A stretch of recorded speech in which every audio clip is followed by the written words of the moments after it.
here's the deal. Everything costs. Everything costs. Hiding costs, covering up costs. It's just a cost that we have become used to. Can you talk about the things that you hid and how it cost you? Oh, because the shack really is a metaphor, right? it is, yeah. And Mackenzie's weekend in the shack represents 11 years of dismantling and rebuilding for me.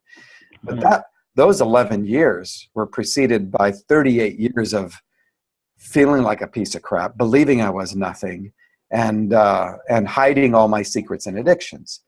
And even my survival mechanisms as a child became impediments for actual relationships. But they kept me alive as a child. One of my great sadnesses was sexual abuse. It started in a tribal culture that I was a missionary kid in. But then when I was 6 and sent away to boarding school, missionary safe boarding school, the first nights the big boys would come molest the little boys. So sexual abuse just rips the fabric of the heart apart.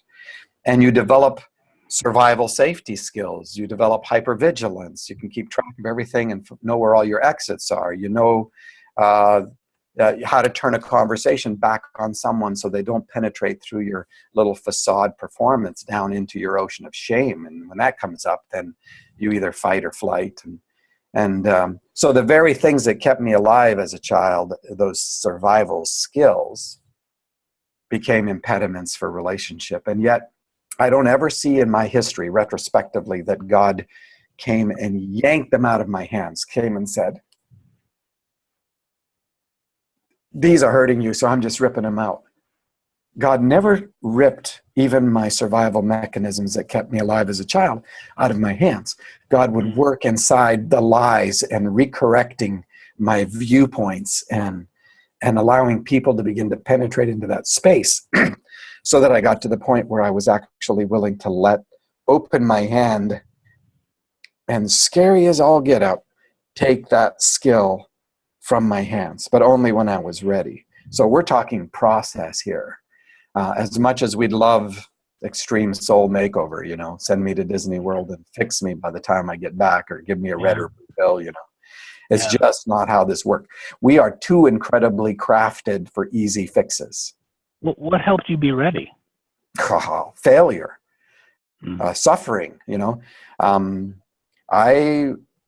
turns out I'm actually pretty smart and creative, which I didn't believe because I just thought I fooled people for so many years.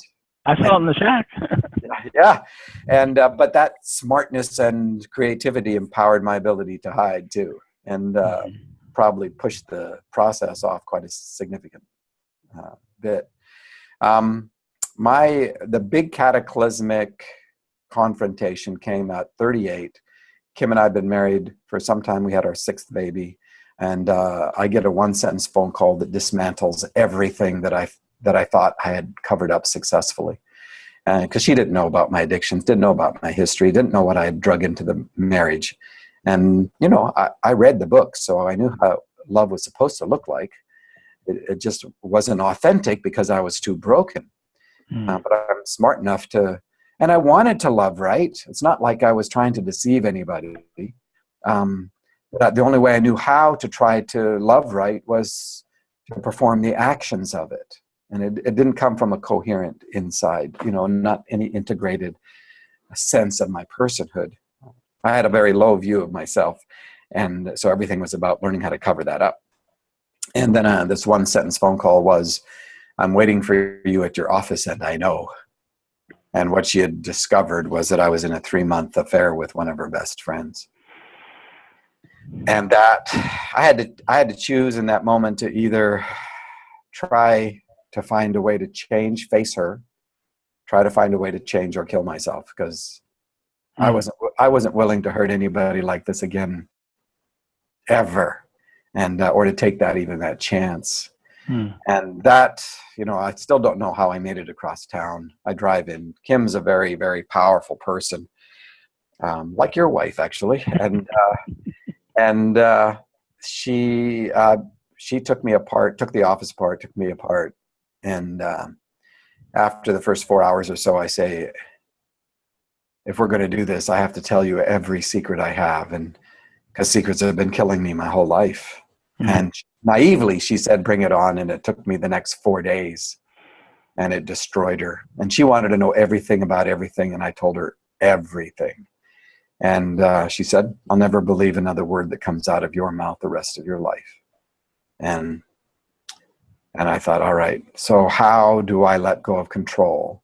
I pulled the yellow pages off the shelf, opened it under counseling, started with the A's and worked my way down until I got to Agape Youth and Family Services. And I'm thinking like, Agape, okay, if there's any time that I need unconditional love, other-centered, self-giving love, that's my only hope.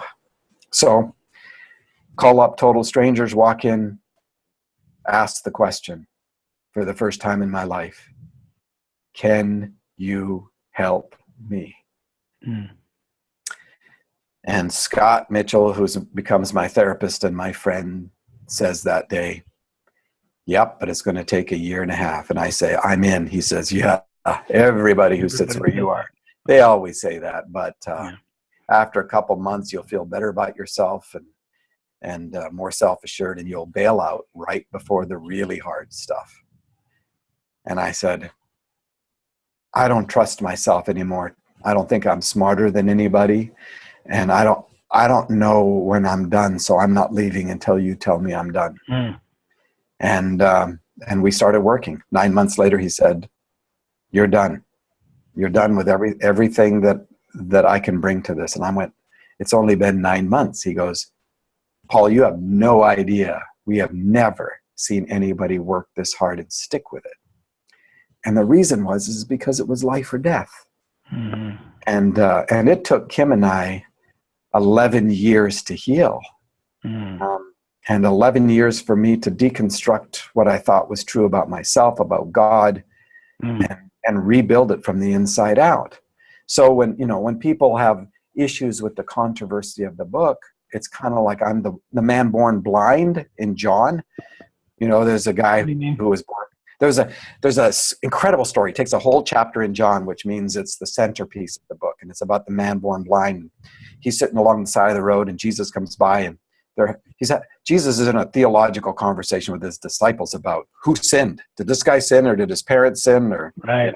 And Jesus said, you're asking the wrong questions. You're thinking about this all wrong.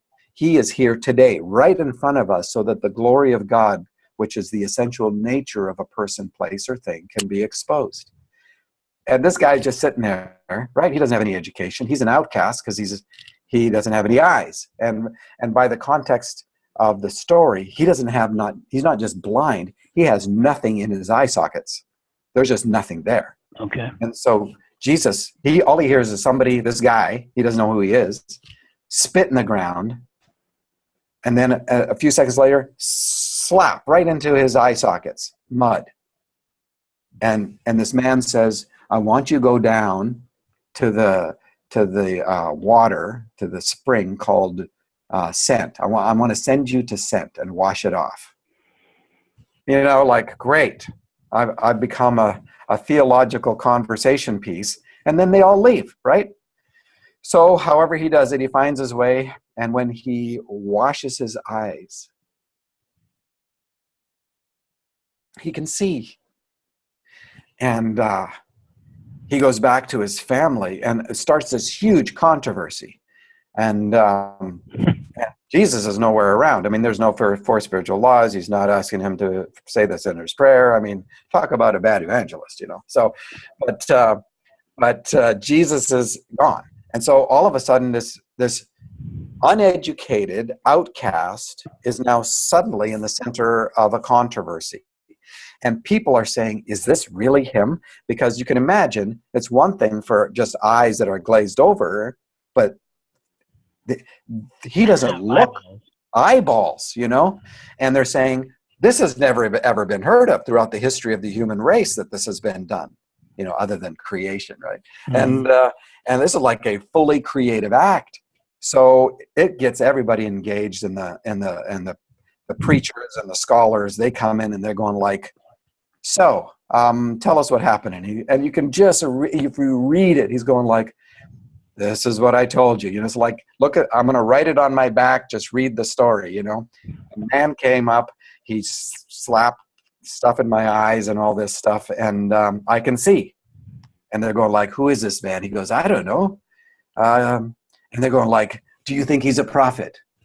Because, a prophet can't, only a prophet could do these kind of things. And he goes like, he might be a prophet. And they're going, if you don't curse this man, then we're going to excommunicate you. He's going like, I've been excommunicated my whole life. Like, what are you going to do to me? And it gets more and more involved. They bring in the parents who don't want to be excommunicated. They go like, hey, I don't know what happened, but he is our son. Just, he's our son. And so they come back again. And you watch this transition. There was a man. Well, maybe he's a prophet. And then it gets to the point where this guy says to all these smart people, wow, you don't want to become his disciple too, do you? And you've watched this move from man and its inside controversy and loss, but all of a sudden there's this coalition, and they can say all they want about his theology, right? And he will say, look, I was blind, I can see. And that's my favorite guy in the New Testament. I identify with him more than anybody, because I feel like that was me. I was born blind. I can see. And it's changed my life. It changes how I relate to people. It changes how I love my wife. It changes how I see myself, because I now believe that I am a very good creation. That was true about me before any of the damage. And it has always been true, that the image of God was not lost. It got covered up, and now it's been exposed. And so if you don't like my theology, hang around. Watch my life, because there is an integrity to it. I'm not a liar. I don't have secrets. I'm not addicted. I'm kind. I'm good. I'm generous. I'm pure of heart. I'm furious at everything that is. All those things that God is, that Jesus is, I've discovered are actually the truth of my being. And once I began to know the truth of who I am, the way of my being began to naturally match it. So